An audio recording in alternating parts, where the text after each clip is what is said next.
bu krasniy satinimiz. Bu ham tug'gan, mana bolajonlari.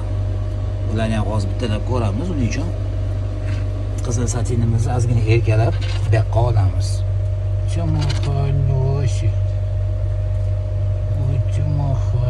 Bu ham yaxshi ona.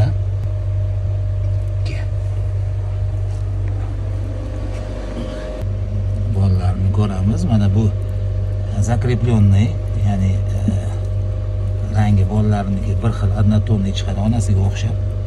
Mana bilan pitillashini qaranglar. Mana yaltirashini, mana satinligi ham bilinib turadi. Krasniy satinli bolalari.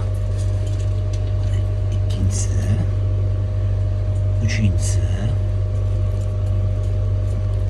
to'rtinchisi, mana beshinchisi, mana oltinchisi. Bolalar hammasi yaxshi, alhamdulillah. Kelinglar, joyiga solib qo'yinglarmi? Buni bolalarini qo'lga olish mumkin emas degan fikrdan biz ancha uzoqmiz. Sababi bularning holatini nazorat qilish uchun ham sanqaq ketyapsan.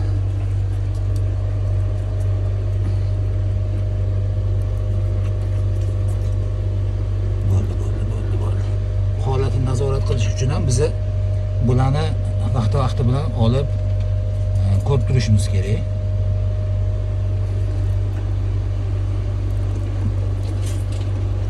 Fitrlashyapti. Hozir onanglarni olib kelamiz. Mana onasini olib keldik. Moya xalosaya. Bolalaringga qara endi mana.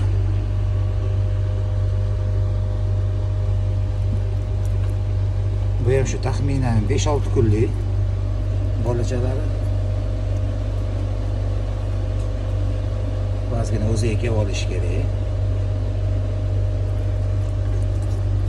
Bolalar fitrlashadi. Mashalloh.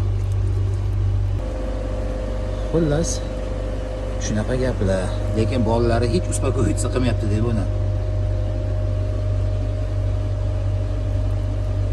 Ke qornini to'yg'izib qo'ying bolalaringni.